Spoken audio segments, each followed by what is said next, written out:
All right, welcome. We are so excited to be a part of this symposium. My name is Kelly Franklin, and we are coming from Texas Christian University in Fort Worth, Texas. And the title of our panel is The Miseducation of Black Intellects, Havens of Resistance and Rhetorical Mapping. Today, you're going to hear from Deja Grooms, Alexis Davis, Victoria Washington, Christopher. Our panel is described as follows. From the Lady of Rage to the Dogs on the Field, this panel maps the daughters of hip hop and Black rhetorical traditions, advances Morrisonian theorization, and refuses Westernized literacy definitions. Our collective intervention extends Black feminist pedagogical practices into new geographical sites of critical inquiry where reimagination and resistance follow the Black radical tradition's enduring legacy. I'm gonna kick it off to Deja, and Deja's gonna introduce herself, her paper, and we're gonna hear some exciting stuff. Thank you, Kelly. Hello, everyone. My name is Deja Grooms, and I'll be presenting the essay Toward a Black Daughterhood Epistemology. In my immediate family, I am the only daughter of my grandparents' only daughter. Growing up, my mother would often tell me that I was a reflection of her in relation to how I was perceived by others. In essence, I was to lead a life where I understood that my decisions would reflect upon her as a parent. My mother's words were not born out of a false sense of egoism. On the contrary, her reasoning stemmed from her own lessons of daughterhood that then permeated her parenting as a mother. Born and bred in New Orleans, Louisiana, my mother is my grandmother's daughter, and thus beholden to the respectability politics of never looking unkempt or being perceived as anything other than confident and self-assured. Thus, my mother's words also furthered the notion that I should reflect her and how I made sense of the world. As the Black daughter of a Black daughter, I became cognizant of a shared consciousness of daughterhood with my mother and how it determined how we navigated the worlds around us. My mother often credits her personal characteristics and traits as a direct result of how she was raised, and I share this sentiment as the daughter that she eventually raised all on her own. Eager to learn more about daughterhood from another Black daughter in my family, I queried my grandmother, the eldest daughter to nine younger siblings, on her upbringing and sense of daughterhood. My grandmother cited her daughterhood as one interwoven with motherhood. Even still, she answered simply, "To be a daughter," she said, "is a joy." While gathering various sentiments about daughterhood throughout my life as a Black daughter, and particularly for this project, I turned toward the historical foundations of Southern Black girlhood to enhance my understandings of Black girls as daughters. As both the physical place and metaphysical space of New Orleans served as the impetus of the daughterhoods within my personal matrilineage, I began to uncover the intricacies of how the Crescent City and the Deep South region influenced Black girls as daughters. Lakeisha Simmons' Crescent City Girls, The Lives of Young Black Women in Segregated New Orleans, explores this sentiment by chronicling the lives of Black girls in the early 20th century New Orleans, living within what she calls the double bind of white supremacy and respectability.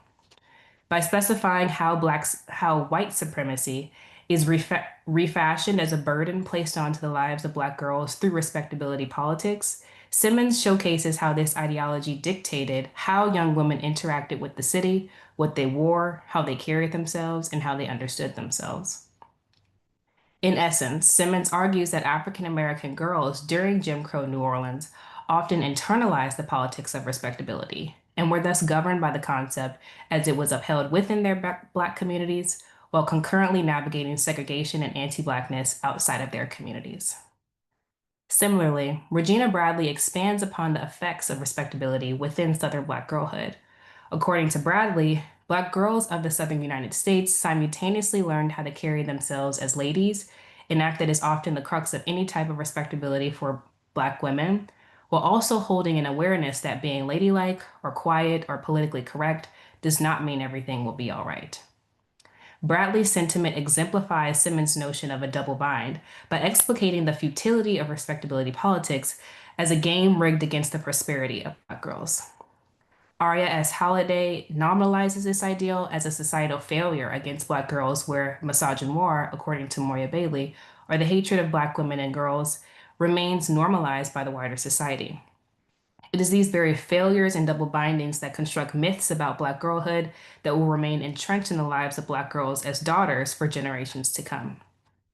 However, my grandmother's words that to be a Black daughter is a joy reveal an additional layer of daughterhood that, while informed by respectability politics and often ruled by myth, to borrow from Joy Morgan, still continuously yield life and joy in spite of. My grandmother, as the beginning of my immediate family's matrilineage, ensured that her response to my question on daughterhood enacted a tradition of joy, despite any and all extenuating circumstances. Though my mother leveled with me more by describing how I was a reflection of her, and thus implicitly revealing how her daughterhood was cultivated by my grandmother, both women as daughters shared an understanding of the intangibles of daughterhood that I eventually inherited. Within the field of Black girlhood studies, engagement with the Black girlhoods of both Black girls and Black women, as it is represented in literature, is well researched. However, as my experience as a Black girl emerges out of my sense of daughterhood and the daughterhoods of women within my family, I gathered interest in the interwoven connection between the two concepts, as well as what particularizes daughterhood on its own terms. Thus, this essay was constructed with a focus on how Black daughterhood evokes the speculative through transgenerational knowledge and the spawning of alternate futures in Black women's speculative fiction. To speculate requires inquiry, puzzlement, and a yearning for what has yet to be discovered. Black women's speculative fiction and cultural production evokes this sentiment by centering literary worlds that explore past, contemporary presence, and futures with Black women and girls at the center. Though speculative fiction as a category is expansive in its definition, this project is invested in Black women's speculative fiction that encompasses the subgenres of alternate histories, according to M. Haynes, alternate futures, dystopia, and contemporary fantasy, while also being inclusive of fluid contemporary texts that transcend genre boundaries. Black daughterhood as a site of inquiry and rhetorical device within Black women's speculative fiction offers a terrain for questioning the way of the world and envisioning answers beyond our current frames of reality. Gwendolyn Pugh and Yolanda Hood's notion of a Black women's speculative tradition explicates how Black women writers typically imbue sentiments of how Black women and girls navigate their reality social landscape into speculative literary worlds.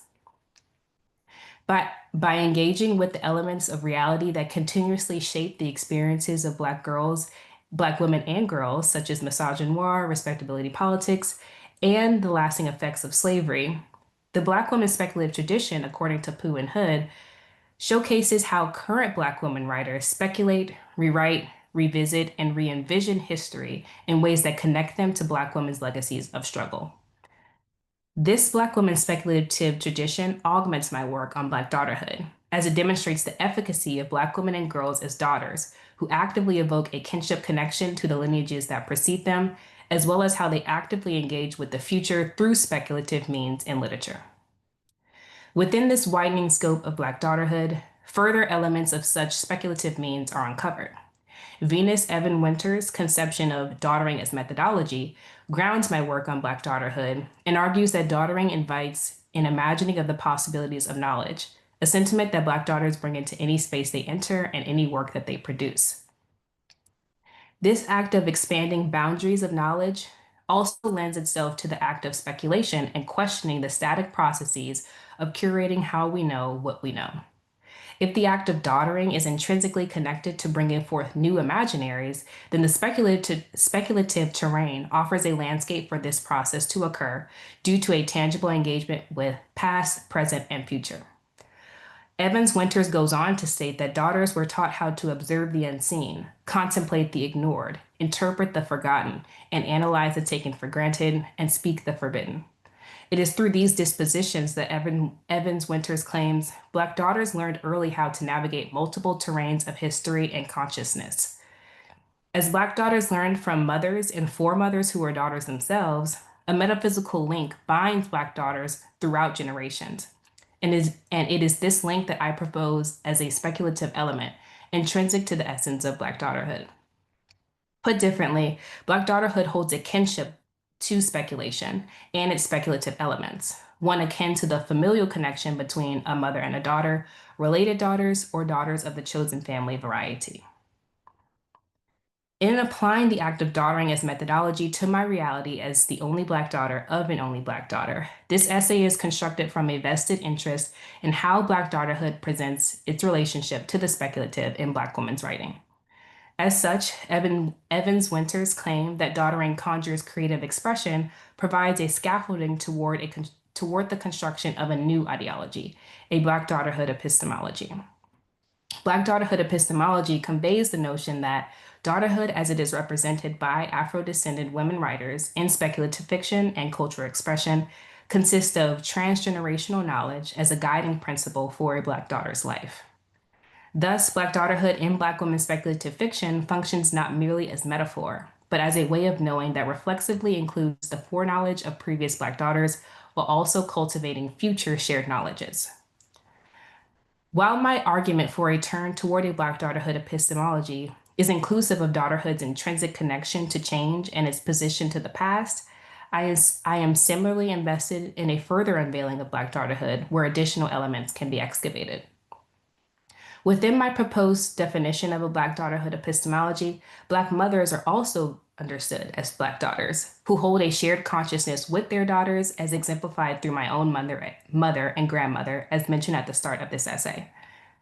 Through this inclusion of Black mothers as daughters, Black daughterhood thus extends beyond a position that receives change and echoes the past. Rather, as an epistemology, Black daughterhood can incite new beginnings and cultivate alternate futures for the Black daughters of an unknown space-time, the terrain explored within Black women's speculative fiction. Black daughterhood epistemology is thus transformed into a way of knowing that is reflexive, without a determined beginning or conclusion. Put differently, my research shifts its focus to the guiding principles that shape Black daughterhood and asks how such knowledge is applied through speculative processes in Black women's speculative fiction. The act of self-theorization guides this project and the conception of a Black daughterhood epistemology. My self-theorization and analysis of Black daughterhood in the speculative space allows for the integration of feeling and knowledge, according to Barbara Christian, wherein the Black woman writer as a Black daughter can provide other Black women and girls nourishment and a place where they can come to understand their lives better.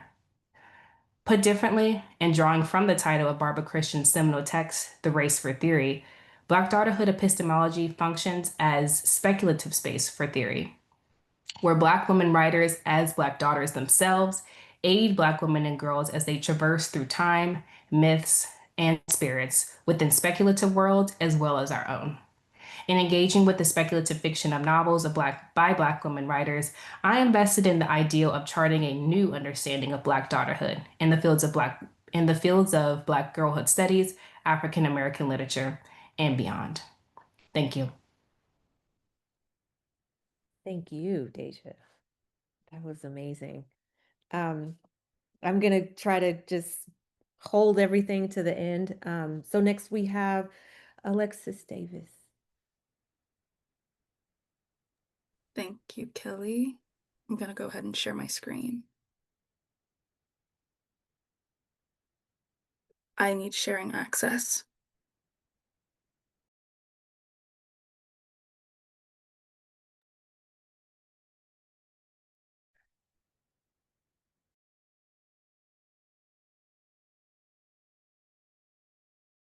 Can you all see my screen? Awesome, thank you.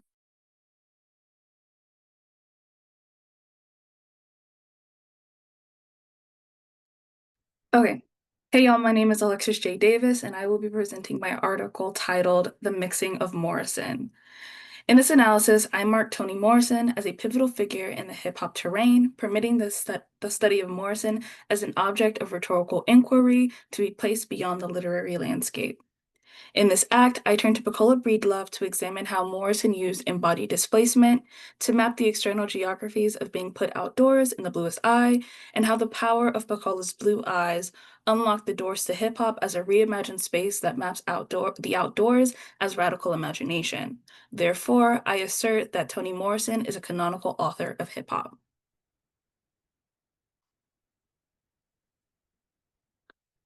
In Catherine McKittrick's book titled Demonic Grounds, Black Women in the Cartographies of Struggle, where she defines demonic grounds as as an interdisciplinary analysis of Black women's geographies in the diaspora as a way to examine our surroundings that explore the kinds of possibilities that emerge when Black studies encounters human geography.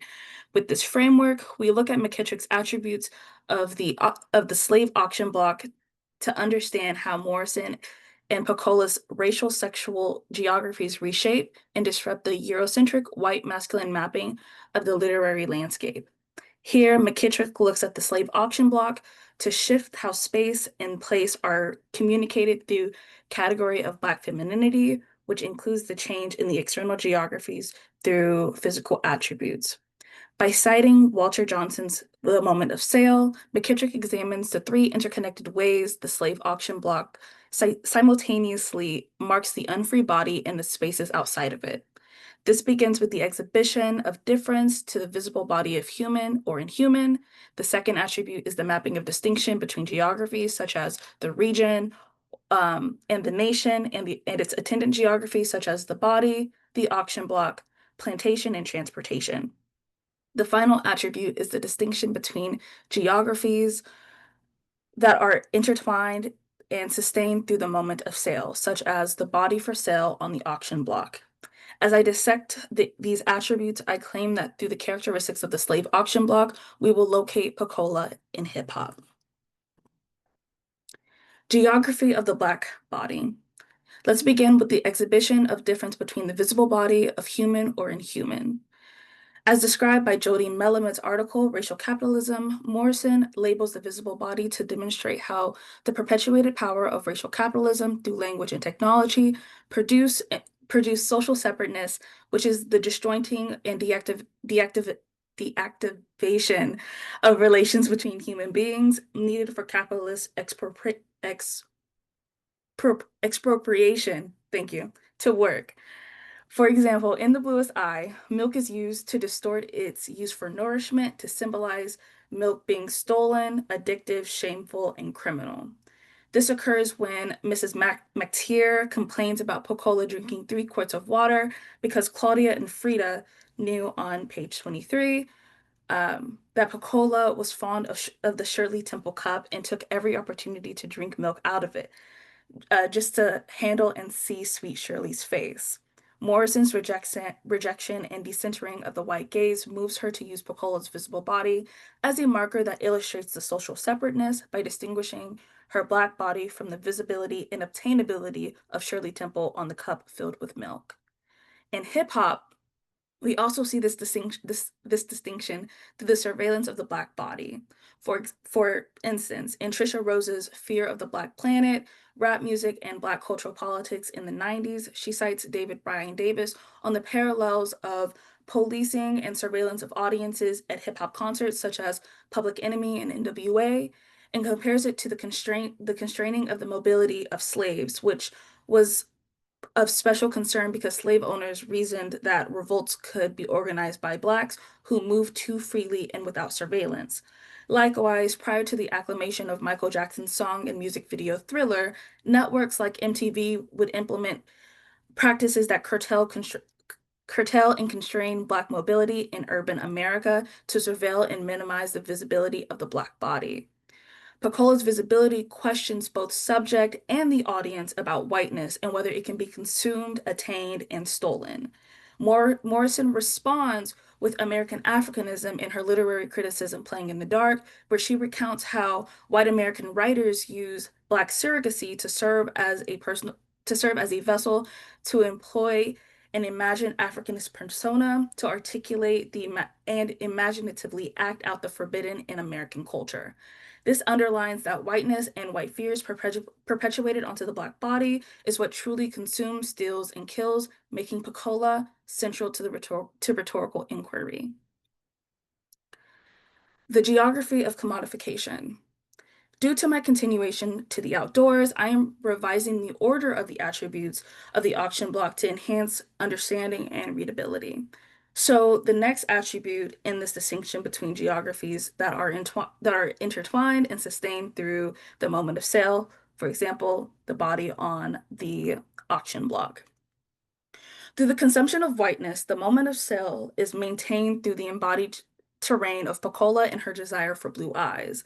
This is outlined by Pecola's mother, Pauline Breedlove, at the movies In the Bluest Eye, when we learn in this excerpt on page 122 that Pauline was never able, after her education in the movies, to look at a face and not assign some category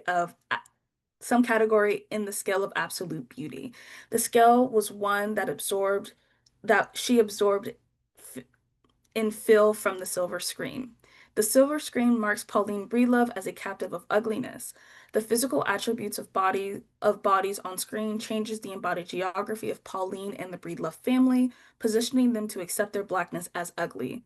In Jenica Bowman Lewis's article titled Building the Worlds of Our Dreams, Black Girlhood and Queer Narratives in African American Literature, Lewis explains that Pecola's acceptance to the moment of sale results in her dream for blue eyes. The bluest eyes in front of which people won't do ugly things is also presented as excessive, as the ability to make and realize her own dream is her only escape from the fixedness of poverty and abuse. Eventually, which will be discussed in the last distinction, Pecola's blue eyes pins her internalized ugliness as she embodies generational trauma, resorting to her displacement and being put outdoors. In Claudia's oration about the community's own making created at the expense of Pecola, Claudia states, in fantasy it was, for we were not strong, only aggressive, we were not free, merely licensed, we were not compassionate, we were polite, not good, but well behaved. We courted death in order to call ourselves brave and hid like thieves from life. We rearranged lies and called it truth on page 205. At the moment of sale, harm is enacted onto the most vulnerable groups in society and maintained by the community. In hip hop, its commodification is maintained by increased surveillance and violence against the Black bodies. In an interview on the Left of Black web series about their book, Hip Hop Heresies Queer Aesthetics in New York City, Shantae Paradigm Smalls points out that hip hop reveals something that we forget about entertainment in general, which is that all the entertainment industry are entwined with criminal elements. This is apparent throughout Lauryn Hill's subversive claims to madness and disavowal of crazy, where in the article titled The People Inside My Head Too, Madness, Black Womanhood, and the Radical Performance of Lauryn Hill, Lamar Jarrell Bruce states that Lauryn Hill indicts a racist, sexist, capitalist order that would commodify her, purchase her wholesale, and use her as a machine to mass produce a hegemonic order at the expense of the truth. Pecola and Lauryn Hill's madness outlines the commodification of hip hop as the moment of sale that has historically endangered Black people and communities through American Africanism, surveillance, minimized visibility, which is evident from the War on Drugs initiative, police brutality, and much more. The geography of the outdoors. In Jenica Bowman's Lewis's article, Building the Worlds of Our Dreams, Lewis describes queer narratives as childhood stories that move us from southern to northern spaces and even outer space. They are stories that transcend history and move through generations. Lewis looks at the dreams of Black girls and how our radical imaginations are represented in the literary canon of Black women writers. Writers like Toni Morrison, who illustrate the Afrofuturistic vision of Black girlhood and the queer routes and pathways of existence. Regarding Pecola, Lewis states that the magic of Pecola's eyes is transformative for her, even if she's the only one who believes that she has received them, which contributes to a larger canon of Black girlhood, that girlhood spaces and specifically dreams and desires realized within them represent a different model of being. And the final attribute is the mapping of distinction between geographies, such as the region, nation, and its attendant geographies, which are the body, auction block, plantation, and transportation. Similarly, Claudia situates Black people in the peripheral state to expound on the difference between being put out and being put outdoors on page 17 of The Bluest Eye. To be put out means that there are other places to go, but to be put outdoors was the end of something, an irrevocable physical fact definition in complementing our metaphysical condition. The peripheral state is a necropolitical marker of genealogical isolates, but Claudia illustrates the parallels of the subtle shift from being put outdoor to being put out and being put outdoors, with Piccola's racial sexual geography placing her at the difference between the concept of death and being in fact dead. Piccola's queer desire for blue eyes lead her to create queer routes of existence, which are represented by physical movements, but also by excess the excess of leaving one's own prescribed space for somewhere wetter and more beautiful. New pathways are often the result of dreaming beyond one's world, spiritually, physically, emotionally, and physiologically. Piccola's embodied displacement maps the external geography of what is outdoors, placing Piccola into hip hop. The mapping of distinction also manifests through the visibility and visuality of Black bodies in media. For example, hip hop's infiltration on the screen is displayed by rapper Queen Latifah from her song Unity to starring in Yvette Lee Browser's television show Living Single. Over 20 years later, Jay-Z's musical short film Moonlight addresses the inequalities and discrediting of Black artists like Browser and the actors featured in the short film, and the overshadowing of Black achievements like the 2017 Oscar Envelope Gate by pointing to the plastic representation of Black people on screens with a reenactment of the TV show Friends, which was the successor of Living Single. This mapping affirms how Black bodies like Claudia and the community maintain the boundaries that perpetuate and navigate necropolitical systems that distinguish out versus the outdoors, or being dead and death. So to conclude, from banned books to the Pulitzer Prize to film adaptations and the Nobel Peace Prize, Toni Morrison's legacy has often been displaced and read in the margins of the literary landscape. In my analysis, I would hope that we are encouraged to examine her as a scholar of hip hop and a key to unlock our own understanding and knowledge making of radical imagination. I would like to end with a poetic statement I wrote when reflecting on the relationship between Morrison and Piccola from The Bluest Eye. I wrote, "Imagine Piccola, now living on the edge of town, sitting on her back porch as hip hop inflates onto the outdoors where her blue eyes frequent. I wonder if that's where Morrison found her." Thank you. Thank you, Alexis. Next, we will hear from Victoria Washington. Thank you, Kelly. Thank you, everyone. Hello. Thank you all for being here and joining with us today. So today I'm going to talk to you a little bit about the revolutionary rhetoric of Afropuffs. Give me just 1 second to share my screen and then we'll get started.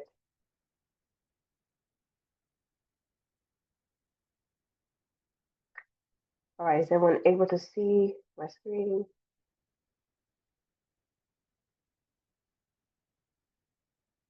Yes. All right, so jumping right in with the revolutionary rhetoric of Afropuffs. So, as understood by scholars such as Cedric Robinson, Robert D.G. Kelly, and Jody Melamed, as some of our presenters have already brought up, racial capitalism is the superstructure within which modern political, cultural, economic, and social realities reside. So, the term racial capitalism expresses the inextricable nature of racialization and capitalism, and entertains no efforts to delink the structures, as the two are considered concentrically, where capitalism forms within racial structures rather than developing outside of it and in isolation. So, racial capitalism provides a lens that brings into focus the ubiquitous nature of the structure that allows for it to affect the most mundane aspects of life for subjects who fall within the margins of the racialized capitalistic power structure. For such subjects, quotidian acts of refusal transform into radical acts of resistance in the face of necropolitical systems. So the type of resistance my presentation considers is less one of foundational upending and more aligned with Gwendolyn Pugh's conceptualization of wreck, where small moments of resistance can chip away at or actively damage systemic structures. And so this practice of daily radical resistance is limbed through the bodily rhetoric of Black women's hairstyling. I take my understanding from the body's rhetorical functioning from Karma R. Chavez's theorization of the messages different bodies send in the context of racialized and gendered realities. Thus, the radical rhetoric of resistance is evident in the lyrical work of musical artists, the Lady of Rage, and more importantly, in her bodily expressiveness, particularly her song Afropuffs, and the iconic hairstyle featured within the lyrics resist or bring wreck, if you will, to culturally prescribed white supremacist notions of beauty that actively harm the psyche of Black women through rhetoric and their anatomy through harmful hair care products. These products are marketed to Black femme populations with the intention to accrue capital. Thus, the Black femme body becomes a site of combat against racial capitalistic necropolitics. In other words, we're literally in a fight for our lives. So, what came first? Um, what we'll see is that through the elimination of skin color as a pretext for race, Robin D. Kelly, pictured here, delineates the ways capitalism has always been racialized. So Kelly makes the claim that racial capitalism is not merely a type of capitalism. You don't have non-racial capitalism. It doesn't exist. Capitalism develops in a racial regime.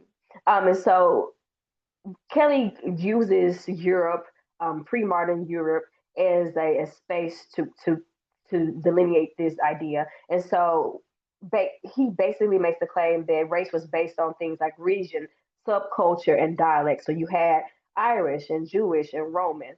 Think again of during the height of the Roman Empire, many of the persons who were taken into captivity as slaves were from Eastern Europe, the Slavic region is what we call them. That's really where we get the term for slave. And so in that, each category carried a certain racial status that was directly linked to economic standing. And we see that very clearly with even the naming and distinction of people from a certain region, right? So Kelly also contends that capitalism is gendered. And apparent, this is becomes quite apparent when we talk about things like the glass ceiling in corporate America. And then if you just do a quick Google search of billionaires, right, it becomes very clear that there is also a gendered element to capitalism. But what is less apparent, and I would argue more insidious, is with regard to the bodily effects of racial capitalism on folks who lie without the center of racialized gendered power. And so we're going to talk about that as we move on throughout this presentation. And so we see clearly the convergence of Kelly's claim in the body of Black women. But first, let's hear from Sylvia Wynter.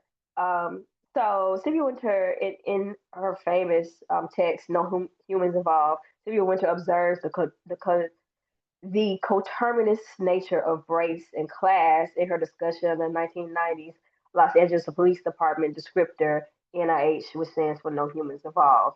And so Winter asks, how did they, the LAPD, come to conceive of what it means to be both human and North American in the kinds of terms, i.e., to be white, of Euro American culture and descent, middle class, college educated suburban, within whose logic the jobless and usually school dropout slash push out category of young Black males can be perceived and therefore behave towards only as the lack of human, right? And so Winter goes on to show us how the type of violence that is with this, throughout the practices of the LAPD at the time is directly linked to their understanding of race and class on the bodies of Black and Hispanic young men, and how they view them as not human, right? And so race is linked to class, and then it determines who is worthy of humanity and thus citizenship and protection.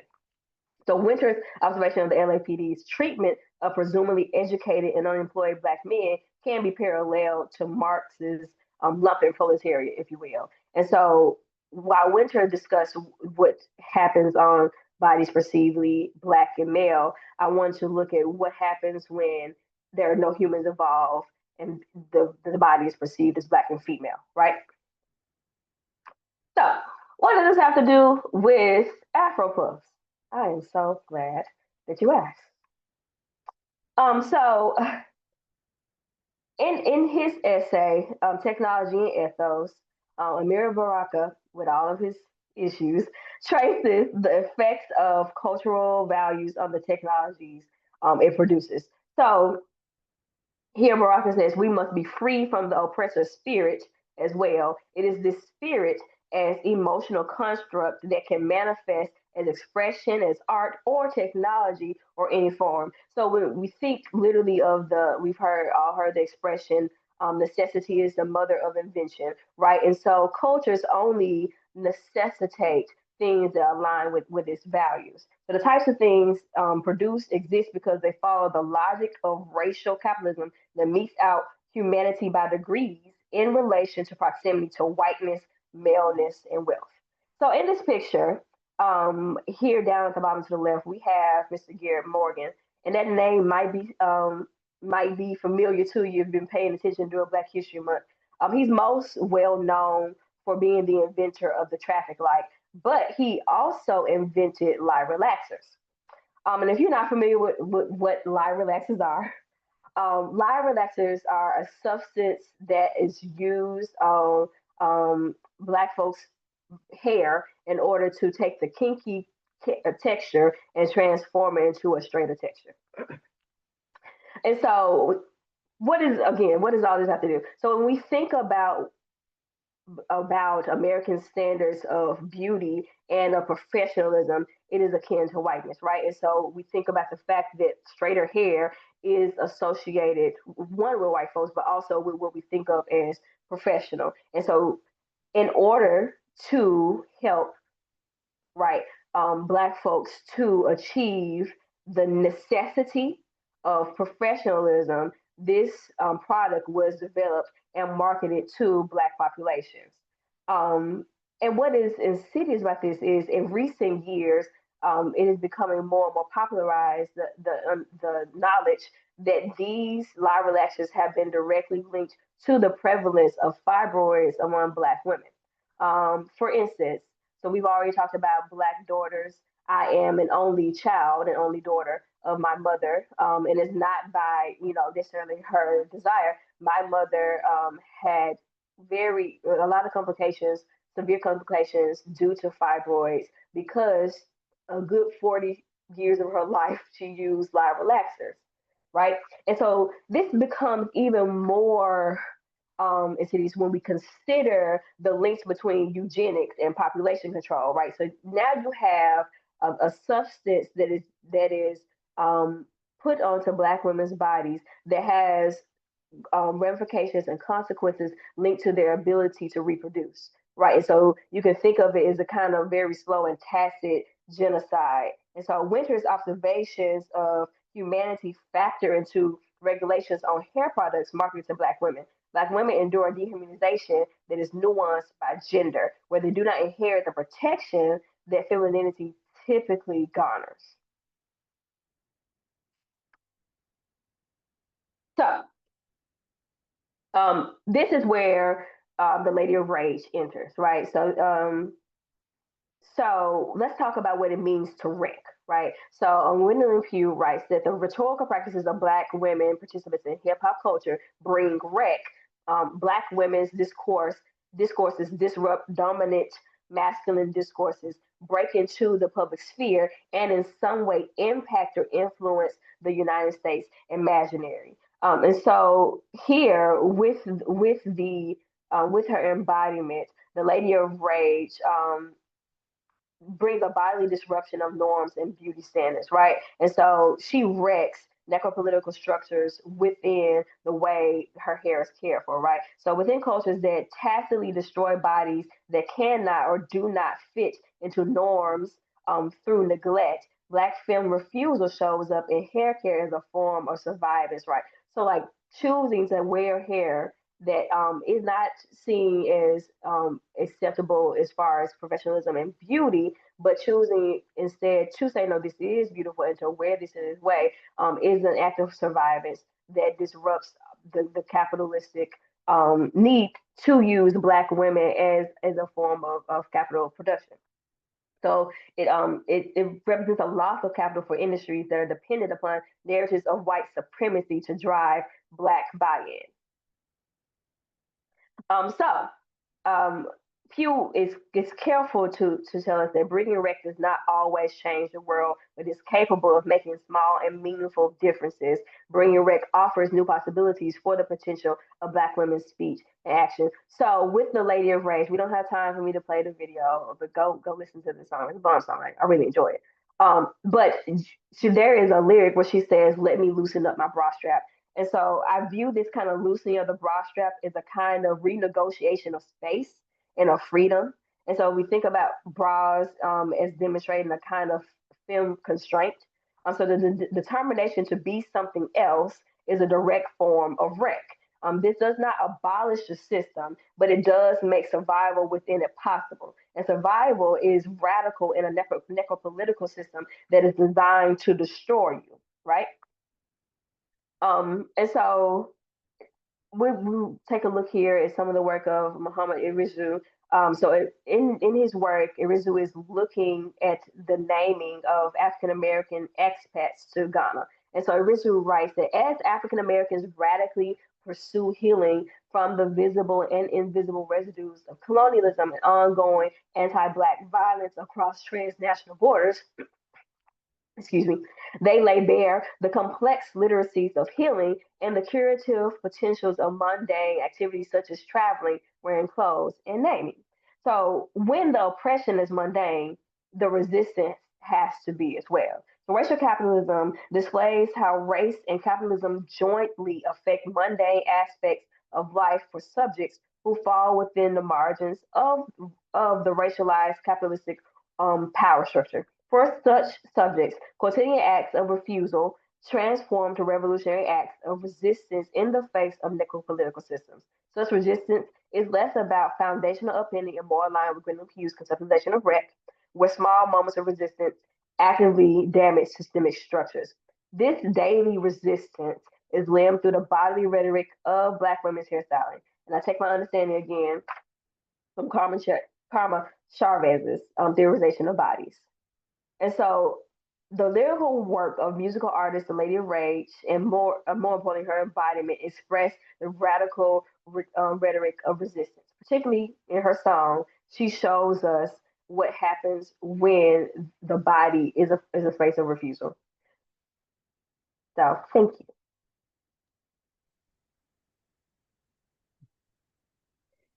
Thank you, Victoria. All right, next we have Chris Atkins. All right, thank you, Kelly, and thank you, B. Let me share my screen real quick. Um,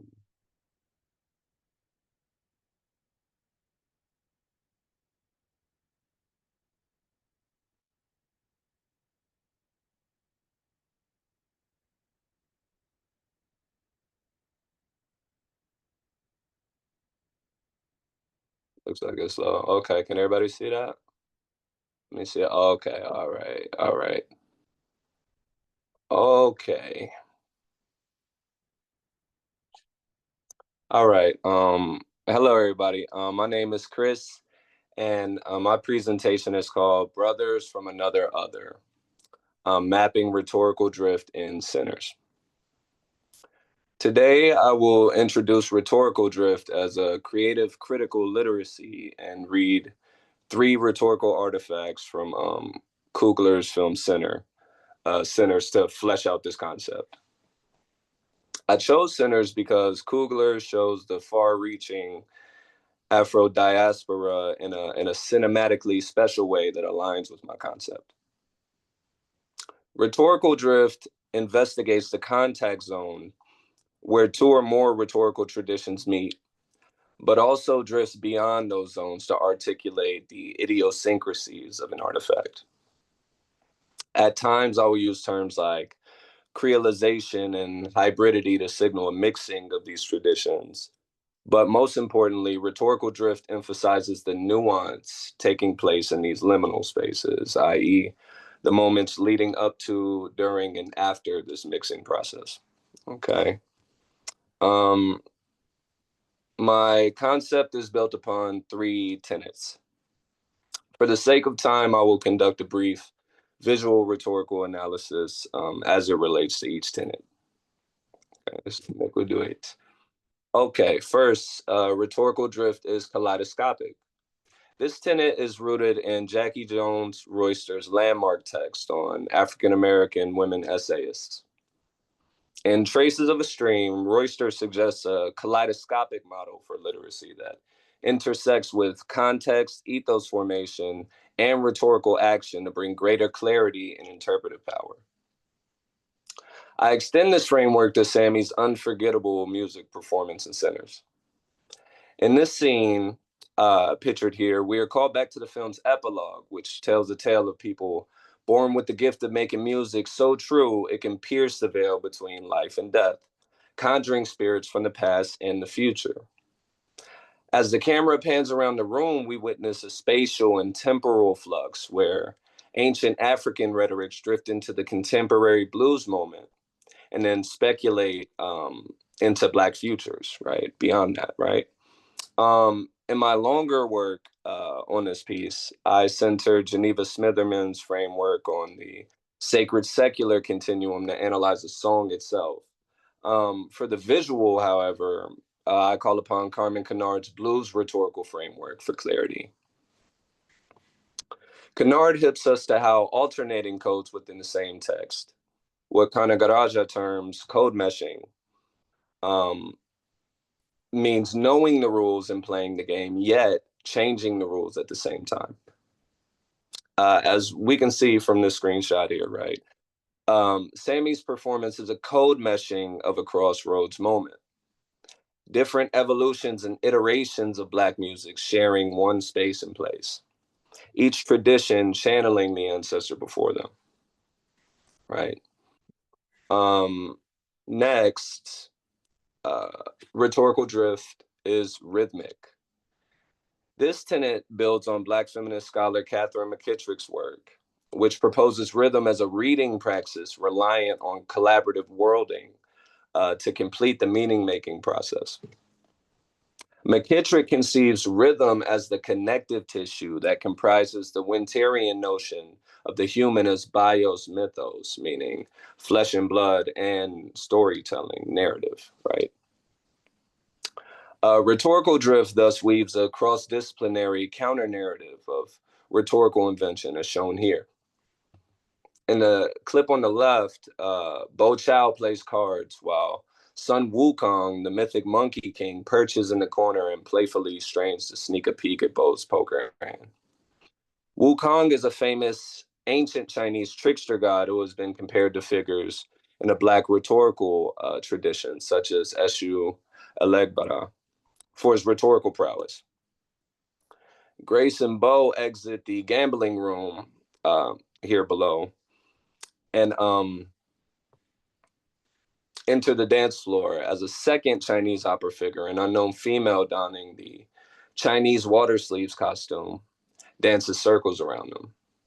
This scene, both of these scenes beg the question, why Chinese opera characters? Although a uniquely blues crossroads event takes place in a juke, we need to read the scene in rhythm with the Chinese rhetorical tradition to see the full picture. Let's consider the cultural significance of Chinese opera houses in the early 20th century. Decades after the Chinese Exclusion Act, anti-Chinese riots forced immigrants into ethnic enclaves with Black folks, restricted by zoning laws. Chinese opera houses, often built in Chinatowns, were not only a means of revenue, but of cultural preservation in the US. Thus, the Chinese opera figures in the juke represent both ancient Chinese ancestors to Grace and Bo, but also a shared space for transnational rhetorical invention in these ethnic enclaves. Which brings me to the final tenet, right? Rhetorical drift reserves the right to opacity. It is opaque. This tenet invokes a Glissantian approach to analysis, which reserves the right to opacity over transparency. A problem with transparency is that it constitutes a politics of representation that entails a modification of the identity of the other to jive with dominant Eurocentric models. Rhetorical drift, therefore, always operates from a place of free poetics, which naturally decenters dominant hegemonic ways of being, knowing, and resists easy classification. Now, let's examine this scene with a finer lens to map the rhetorical drift of Remick's performance. When the Irish vampire turns everybody in the juke, an interesting creolization takes place, where Irish rhetorical elements drift into the African American blues tradition and vice versa. This is expressed at the beginning of his Rocky Road to Dublin performance. In these two scenes, we see Remick's two earlier bandmates holding down, but now there's blues accompaniment in the form of a banjo, originally a West African instrument, and harmonica players as well. In another shot, a black man plays an Irish hand drum, or bowron. As Remick displays his rhetorical flourish, the others improvise. This creolization is not an even mixture, and we can't clearly discern the separate parts. Therefore, we must consider a third space. Applying African American blues rhetoric to Remick's situation via crossroads theory, we see Remick develop a global linguistic consciousness towards the situation. Stuck in his physical form and unable to unite with his ancestors, he forms a communion on earth and adopts their ways of knowing and being, right? Therefore, Remick drifts between Irish rhetorical traditions and African American blues rhetorical traditions to create a hybrid form that adds a layer of complexity to his ethos. In closing, I'll return to the three tenets and re-emphasize rhetorical drift's function as a creative critical literacy. One, I demonstrated how rhetorical drift is kaleidoscopic by reading Sammy's performance through such a lens. Sammy's performance achieves its total expression when all rhetorical traditions involved are represented. That includes Black rhetoric that reaches back through the Afro diaspora and blues rhetoric that channels the sacred secular continuum, crossroads theory, code meshing, et cetera, et cetera. I also demonstrated how rhetorical drift is rhythmic by reading Black and Chinese rhetorical traditions alongside one another. Through this praxis, a collaborative worlding takes place where rhetorical invention through music and dance subverts colonialism. Thus, these performances of rhetorical resistance drift beyond their local borders to find a global community. Finally, I demonstrated how rhetorical drift reserves the right to opacity by resisting easy classification. While each artifact has distinct elements that align them with their rhetorical tradition, Remick's Irish rhetoric also meshes with other traditions to create new hybrid forms which cannot be bound to just one category.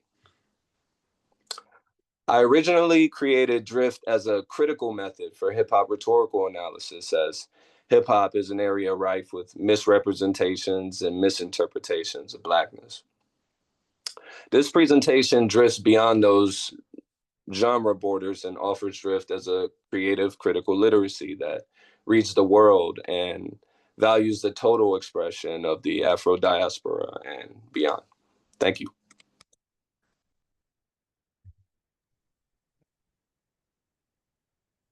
Thank you, Chris. And thank you all. It's really an honor to be able to be in community with each of you. And although we're all representing the English department, we are bringing so much different perspective that I think is just really making me feel my heart is full. I'm taking notes because you all have done such due diligence as scholars.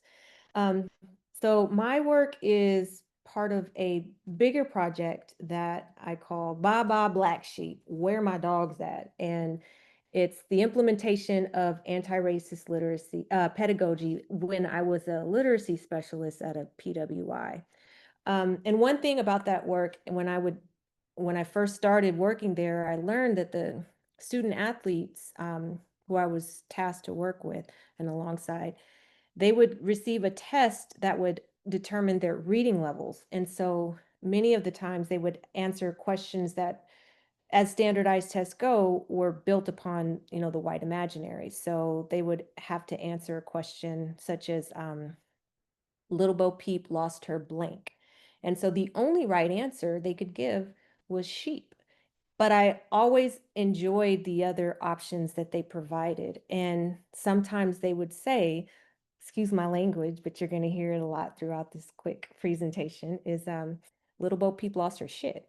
And so it was my, I was always tickled by that just because Little Bo Peep is always losing her shit. And, but they weren't allowed to do that in this space. So in this writing, it is a little bit of a blend or hybrid of a personal narrative and academic scholarship, but I talk about the limitations that these student athletes had to face when they tried to lose their shit. And so this section is called Dog Pedagogy, when players fall short of the goal line. I'd been working with QP&R since they were taking Dr. A's African American literature class during the first summer session. Q and P were new arrivals from their other institution, and this was their first class at this PWI. We all had high hopes from Dr. A because he was a Black professor. P had Black professors at his previous institution and shared how meaningful those classes were for him. However, he took one look at Dr. A's required reading list and said, I ain't strong enough. Nevertheless, we all met daily so I could provide the three of them with support, help them synthesize information, prepare projects, and structure their writing. They needed to pass the class with at least a solid C, or else they would register in another class during the second summer session. Project one was about the Cotton Club, and they were tasked with collecting different aspects of their topic to create a cogent project. When they first conferenced with Dr. A, I watched these three offensive linemen shrink in my office. Not only did Dr. A sully my sacred space berating them via Zoom, he made them feel like shit because he thought they weren't doing enough research. He told them what to fix, but barely let them talk and failed to notice their body language. He could have sounded like their position coaches when they cursed players every which way on the field but right. But this chastisement seemed to attack a different set of muscles. I redirected them and offered other possibilities while assuring them they could still salvage what they had already started. Writing is recursive, they just needed to revise. They cobbled together a product despite their frustrations and lack of reading. But Dr. A's feedback mirrored the Zoom. He told them their project showed little attention to basic standards of writing and organization. He said they didn't take a closer, careful look at history. He scolded them for not doing a deep study when each of them had time and opportunity. His final words, you cannot repeat this performance. If this feedback was intended to motivate him, it didn't work. However, Dr. A was telling some truth. They didn't take a close look at history and rush their process. The time they could have dedicated to work on a summer project was allotted to other commitments that required their attention. I'd wanted a better performance of them too, but I'd learned not to assume the role of time manager. They were grown men, and the Cotton Club would only get so much of their time and attention. Basically, he's saying we a bunch of dumb black and white kids, P said. R was a white football player who was socially constructed as black by proxy. In this case, they were all one and the same. Their instructor's specific instructions to not repeat this performance was a warning. They wanted to pass the class, they needed to step up their game.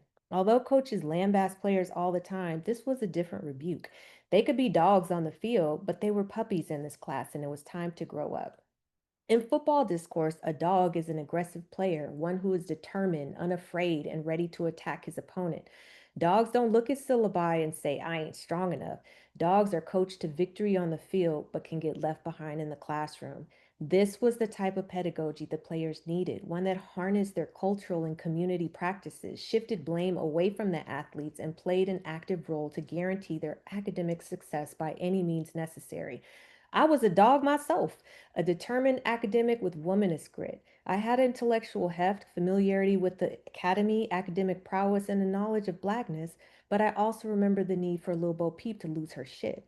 In an anti-racist classroom, the shepherdess lays down her staff so Little Bo Peep ceases to be a cultural icon and students are granted access to their intellectual freedom. As I wondered how to effectively harness their dog energy in the course, P herded me into the professor's chastisement, and he's saying, "You don't know what you're talking about." Anytime I worked with the student athletes, I knew my proximity to their work could indict me in their feedback, but too often the students were expected to perform middle class values that weren't part of my pedagogy. Bell Hooks critiques this expectation for students to assimilate bourgeois values in order to be deemed acceptable. This was their true challenge. The students needed to fit specific standards and perform class based norms to reflect the white student population. They could not repeat the performance that showed their social class. They were football players from various hoods outside the gates of white refinement, and Little Bo Peep needed to remain safe. I valued their unapologetic authenticity, but hair and long locks, neck tattoos, and mean mug resting faces were all punishable offenses and cast them as black sheep. But we had a right to be at this university, and our selfhood was critical, which is why I insisted on preserving our collective culture. While I resisted the university's respectability politics, Dr. A demanded a different presentation. I tried to keep them engaged, but then Q cussed out Dr. A once he got fed up with Dr. A's performance. I didn't condone Q's behavior, but I had to consider why Q lost his shit. He was expected to produce research from a professor who insisted on a standardized performance. His professor pronounced research with emphasis on the search, and we all needed to search for exact ways to complete the sentences. Although Q told me he was from the bottom of the bottom, he had another specific set of tools that he could still access. Q was raised on the football fields, a space where he had learned to be relentless, unapologetic, and fierce. Q was not going to back down from a challenge because he had been taught to attack his opponents with fearlessness, determination, and grit. Football fields offer young black boys important lessons, ones that hold tremendous value in the classroom and beyond. When they yell in unison, "Where my dogs at?" their teammates bark and woof in response to assure and ensure the players are united. This call and response is a critical reminder that no one is alone and the dogs have each other's backs. Geneva Smitherman insists on the sacred secular continuum that black modes of discourse, such as call response, render. The call response dynamic is a significant component of black English and black communication. Football coaches use call response as a valuable pedagogical tool to build community and teach determination, dedication, and mental toughness, all while the boys learn the sport. As players get older, they develop intensity on the field, which once again can translate to the classroom. From a young age, black boys realize they're part of a football family, one that can come with challenges, of course, but within this nucleus, they look out for each other, celebrate their victories, and grieve their losses. When considering this network, Tracy Canada's phrase kindred care describes ways black players care for one another, draw from their mothers, and care for themselves. This intricate network is highly sophisticated, valuable, and serves as a protective measure against an anti black world. Scholars such as Canada, Billy Hawkins, and others critique football teams' use of paternalism to sell a false sense of family that mirrors plantation politics. But as young boys, before commodification begins, players yell on three: "One, two, three, family." When igniting their energy on the field, they shout, "Click, click, boom." The grammar of football teaches young players they are being architected into a bigger infrastructure that rejects the iconography of Little Bo Peep when they release their collective power to blow her up. Therefore, Q was highly literate as a football player who valued his teammates and even acknowledged my role in his life when he told me he seeks mother figures. So when Q got sick of his teacher's shit, Q was accessing knowledge and a social understanding that he had carried with him from one school to the next. His dog energy meant he was prepared to challenge his opponent no matter the size, stature, or number of degrees his professor possessed. I knew not to punish or quell his force, but tried to harness it instead. Q would cook up ideas in between our group sessions, and when I became part of his recipe, neither of us cried into a salad. Q was a black sheep and didn't give a damn if Little Bo Peep lost her sheep because he knew other ways to complete the sentence. But Q's professor wanted exactness and specificity. Despite us emailing, texting, FaceTiming, and meeting to complete assignments, Q's work was undercooked. At this predominantly white institution, faculty members were used to teaching white students from elite backgrounds who protected Little Bo Peep, had cats that went somewhere logical, and never ate breakfast for dinner. And those are references from the test that they had to take to determine their reading levels. Black student athletes could not reach Dr. A's standards because this professor was implicated in a colonized education system. We all were. In decolonizing educational research from ownership to answerability, Lee Patel explains how educational research is often complicit in a system that normalizes the achievement and wealth of some while pathologizing and marginalizing others. Whether researching or researching, Dr. A was complicit in a system that pathologized and marginalized students like Q, R, and P. I too had to reckon with my own shortcomings. When Hawkins traces the history of black athletes to PWIs, he acknowledges the dilemmas they face when they get cast as dumb jocks, and anyone affiliated with college sports often believes these flattened assumptions about student athletes. This means college professors can unknowingly project these expectations onto players at any given moment. While white students who are products of wealthy homes and private school educations remain the majority at this university, black student athletes shapeshift into black sheep who try and offer alternatives to Little Bo Peep's mythic figure. To further complicate the relationship between black student athletes and PWIs, Hawkins highlights the irony that these institutions owe much of their national and even international recognition to black athletic excellence. While Black student athletes occupy intricate and often contradictory roles within these spaces, so too do the professors who teach them, particularly when they measure Black academic progress in fixed and limited ways. Contrary to many beliefs and assumptions, the players are complex individuals with full lives and move through the world in sophisticated ways. So when I saw Dr. A at the cookout, I had to say something. You know my mentors, I began. Tressie McMillan Cotton claims the most surefire way to get a minted academic to speak when you are just a graduate student is to introduce yourself by proxy. I used her approach and led with my status as a doctoral student, then name dropped the professors who would soon serve on my dissertation committee. Cotton was right, but I also wanted his mental map because my two PWIs added to immeasurable labor. He calculated and soon asked, "So, what are you doing here?" I worked with the student athletes. I detailed my role in the building right behind us. I assured him I was not writing their papers or compromising their assignments, as people often assume is happening in athletic epicenters that house academic support departments. He bit into his burger and swung his legs underneath him. "They're a lively bunch," he started. "They tell me about their workouts, and I don't know how they do it," he chuckled. When he complained about them not reading, I was ready. "Yeah, they work pretty hard," I began. "They talk about your class all the time." "It's a lot of reading for a summer class." He was covering the entire 1920s in 4 weeks. His goals were aggressive, but he was passionate about his subject matter, and I was too. I didn't owe him any explanations. My impetus for meeting Dr. A was centered around connection. I wanted us to meet because I saw us as two scholars in the academy working toward a shared goal with the same students, with each of us instructor, I had certain expectations from him that could have been unfair. I thought Dr. A would nurture the students like I was trying to do, but blackness is never monolithic, and we chart our own paths through the academy. When P later called him my boy, I paused. Maybe I was socially constructed akin to their professor in the eyes of Q, P, and R, but we all represented different fields. Like their professor, I too wanted a more clear display of their dog energy, not because they were such a lively bunch, but because I knew what the football fields produced. If they could attack an opponent, they could tackle their assignments. Coincidentally, after the cookout, he grew friendlier, his feedback improved, and the trio worked harder.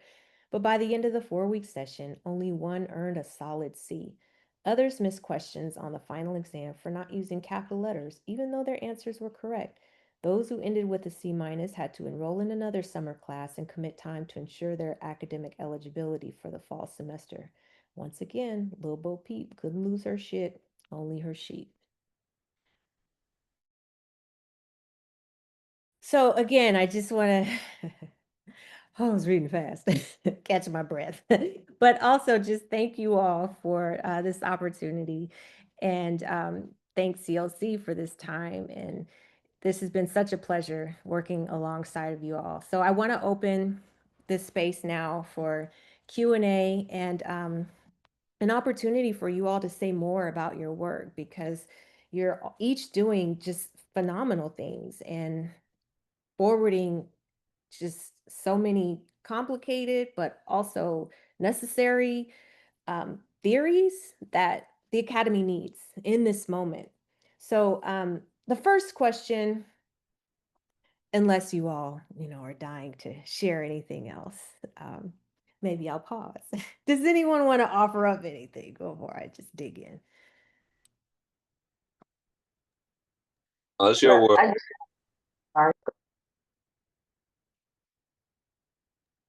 Because I just had a quick question about your work, Kelly, which was phenomenal. I was so very much into it, and so I wonder.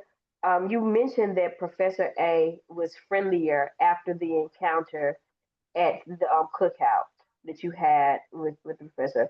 What do you make of Professor A's friendliness afterwards? Right? Like, do you? I guess I'm picturing some kind of hope, but I want to know what you make of it. What do you make of Initially, I wanted to believe that maybe my support might have mattered, but I don't think so. I think that his friendliness could have been due to the fact that the classroom dynamics started to become more comfortable. They were getting more familiar with him. He was getting to know them. And so there was a relationship that was forming. And in spite of the friendliness, his standards just still couldn't bend. And so that was for me a little disappointing to witness. it? Thank you. No, thank you. Um, I'll start with Alexis, our mixing of Morrison. Um, I don't think we often hear Morrison cast in a hip hop space. So, can you tell us a little bit about why relocating Morrison into hip hop was important for you? Before I answer that, I think Chris had a question, and I want to make sure to give him that space before I answer. Or sorry, Chris. Thank you, sis. No, I did not. I did not have a question. I was saying it's your world. I was telling Kelly to go ahead before you came in, V. So I was like, yeah, yeah, yeah. No, go on. Y'all good. Y'all good.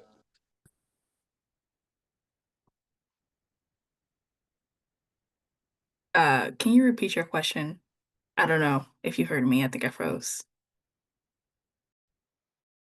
Hip hop.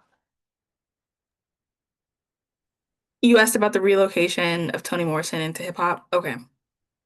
Um, you said about the importance or um I feel like in regard to Toni Morrison, I did not read her work until much later. And when I spent a lot of my undergrad and part of my grad really trying to understand myself, understand my own background, and I spent my time trying to really understand like the life I was truly living in a predominantly white institution and being at TCU and like what that looks like and why does my experience look a little different or feel a little different and being able to articulate that. And I felt like when I was reading Toni Morrison's work and in tandem to also studying hip hop as well, I started to be able to gap and develop a rhetorical drift as Chris has brought to us today, but being able to like blur like my literary background and understanding in fiction and imagination to hip hop, which is the actual life that I'm living now, being someone who was born in and living through hip hop in this current moment and trying to understand how as an artist, as a writer in this specific artist movement how do I make of this my background in literary studies?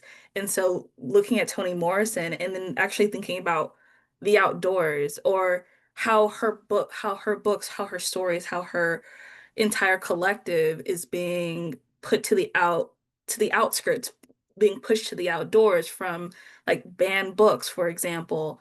And it's like, well, then why are we looking at her in the literary landscape? She doesn't belong there, in my opinion. Yes, she has a very big role there, but she's not accepted there. So to me, it's like, well, why can't we just pull her right into hip hop where she belongs? Because that's what she also contributed to. And she contributed to my understanding as a Black woman, as a writer, but also all of our understandings when we're talking about music, when we're talking about literature, when we're talking about film. So.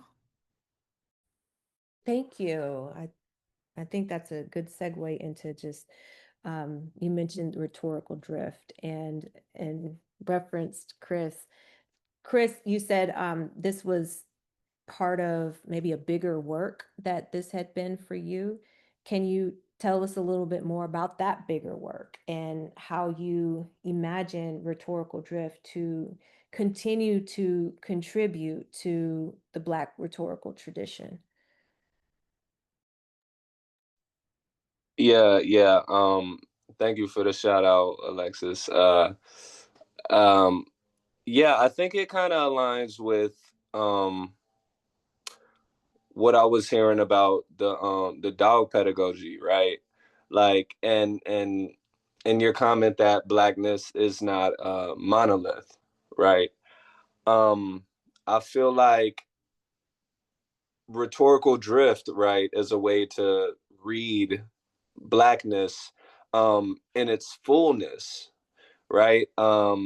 And I think I think it's more far reaching than more, Eurocentric models, right? And it's not limited to blackness, right? Um, but I mean it's born from blackness, right, to the world, right? Again, there were a lot of other kind of adjacent like comparative rhetorics, right? Some things that kind of to what I'm going for, right? But I think Royster's work, disciplinary landscaping, right? Um, the traces of a stream as a whole, right? Critical imagination. There were so many aspects that kind of spoke to what I was kind of reaching for, and that was like the spark that made me want to better articulate drift as a way of reading Black rhetorical performances, or a way of reading the Afro diaspora, or a way of reading adjacent rhetorics, right? Um, this work originally started from a master's thesis, when I just did a hip hop rhetorical analysis, um, because again, that was pretty much the venue where we see blackness misinterpreted wholesale, right? And I kind of seen you know this work that I'm doing now, right, as a kind of a way to again drift beyond just the hip hop rhetorical tradition, right, to the world, right? The same way I do with hip hop, right? I just extrapolate that to everything else that I do, right? So I'm glad once I kind of research more scholars. I looked at Glissant, I looked at Catherine McKittrick, right, and all of their work speak to me in a way that expresses um, my identity, my blackness, right, in its fullness. So yeah, I see rhetorical drift as another iteration of that, right? Augmenting that work. Carmen Kennard's work as well, obviously. Thank you. Thank you, Chris. Both Victoria and Deja, I feel like there were aspects of your work that were, deeply personal, just in terms of being like Black daughters. And I'll start with Victoria first because I've had classes with you and just knowing a little bit about, just different things that you've shared about being a Black woman, your body, how your body had been perceived in other spaces. Hopefully, I'm not saying too much. Um, but I'm curious in this writing for you and just taking Afro puffs and being able to just provide a framework that can discuss more of the Black woman's body. In what ways do you find this to be healing and or maybe a way forward for you and or other Black women who may feel these, complications? Thank you for that. And no, you did not share too much at all. So like coming to the place of recognizing like, oh, wearing Afro puffs is not just about being cute or whatever, like it's not just an aesthetic thing. um it took some time, right? So like there's the way in which we have to think about, like, I remember being a little girl, maybe around fifth grade, and looking forward to the day when I would get my first relaxer. And it was almost like a rite of passage in my family. Like there was the expectation of how old is she going to be when she finally, gets her grown up hair. Right. And so there's this, so we can read into that, ideas of like, infantilization of blackness and that sort of thing, right? And so there had to be a moment where I had to really, when I saw what the relaxer just did to my hair and how it damaged my hair, was when I made the decision that, like, oh, this is not good for my hair, so I need to, go natural. And then later on, because it wasn't until like very recently that folks started to really amplify the effects that relaxers have on the reproductive system, right? And so when you think about, like, on one level, oh, this is damaging psyche, right? Like, because now I feel like the way that I am created is not enough, or is, wrong. It needs to be modified, right, to fit. And then when you think about, oh, actually the modifications that are offered are not only damaging to the psyche, right? Like now there's also a physical damage that's happening. So when it comes to like seeing this as healing, right? So like the decision, because it's a decision. It came with a lot of having to do affirmations, right? Like having to convince myself that what is being sold to me is a lie, right? Like having to um imagine, if you will, reimagine myself in a way that I feel like I am meant to be, right? So I do definitely see it as this kind of healing journey that goes beyond just the aesthetic of it, which, not knocking at all the aesthetic, because that is important, but like it definitely is beyond that for me. Thank you. No, thank you. Thank you for being honest and transparent, because Black women do carry that responsibility and burden of having to show up a certain way, and the pressures that come with that can be heavy to bear. Um, Even Deja, you talked about just daughtering and what you as a daughter inherit from your mother, your grandmother, and maybe even, do you find, and coming out of the South, specifically in Louisiana, that probably renders a certain type of experience for you. Are there things that you've rejected in the process that you've had to just discredit altogether to say, I'm putting a stop to this? That is a great question. And I think, um, man, there have been. And I think my work lends itself towards what does that rejection do? How do you do it? What are the effects of it long term? I think that my work is also taken from a larger work, which will eventually become my thesis, my master's thesis. And I've, like Alexis, kind of used this project and my time during grad school specifically to view myself and my identity as subject, but not on, to understand myself, but also to bring a larger understanding towards my experiences, and also how I've found solace in the experiences that I share, particularly within like literary works and Black women speculative fiction, to particularize it even more. So there have been things that I've had to reject because I'm actually, I would describe myself as a daughter of displacement, in that New Orleans is my generational home place, born there, but I was displaced from that hometown due to Hurricane Katrina. And so growing up in, let's say the Southwest versus the Deep South that, reared my mother and my grandmother, I was given the tools of daughterhood that they knew, But now I'm cultivating an entirely new daughterhood, navigating PWIs, navigating, a career path as a first generation college and graduate student. So throughout that process, there were definitely, maybe daughter-isms, we want to say, that I had to reject, or maybe not even fully reject, but revise for myself. In that revision process really is where the work I shared and my larger work, it's born out of that revision process. Your work really resonated with me because I've worked in Black girlhood studies, but I have a 13-year-old daughter, and the daughtering that I experienced and then forward, it gets complicated.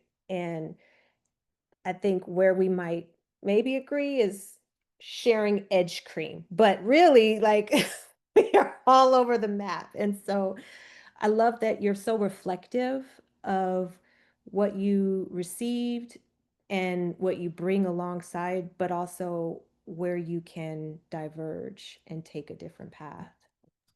Absolutely. And I just wanted to respond quickly to say, I've cited your work in Black girlhood studies. Unfortunately, it didn't make it into this version, but absolutely cited some of what you've done. Also, to bringing in Morrison as well, and how you engage so thoughtfully with Black girlhood. But I know too that I'm sure the translation to being a parent yourself is then where you learn to navigate it in a new realm, and then be reflective. So thank you for the compliment, but also your work and the way that you've been so reflective on Black girlhood is paramount for me. Thank you, Deja. Oh, you all, like I've said, being alongside you all and being on this panel and working with you all has just been pure joy. And I say that with so much truth and transparency. And I wish there were more moments like this in the Academy, because we don't often get to come in communities that are just so safe and sacred. So thank you all for this opportunity, this space. We've thanked the CLC, but thank you again for this. And I just, I look forward to where each of us will go, coming to your defenses in the spring. Sign me up, I'll be there. Looking forward to that. And as you craft your letters to PhD programs, I'll be another set of eyes. But you guys, thank you so much. Any final thoughts? Anything else that we want to offer up?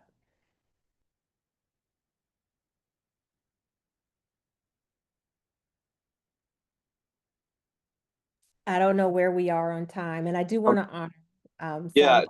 and this could be on or off the record. I just wanted to big up everybody in this. What I'm saying, everybody in this room.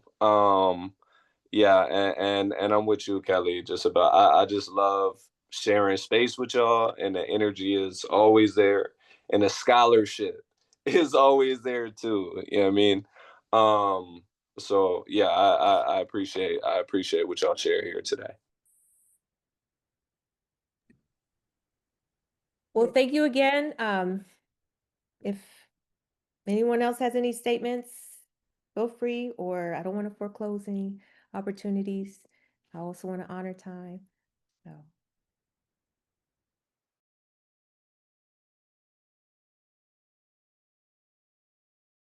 And as Chris mentioned, the scholarship that's coming is about to be fire.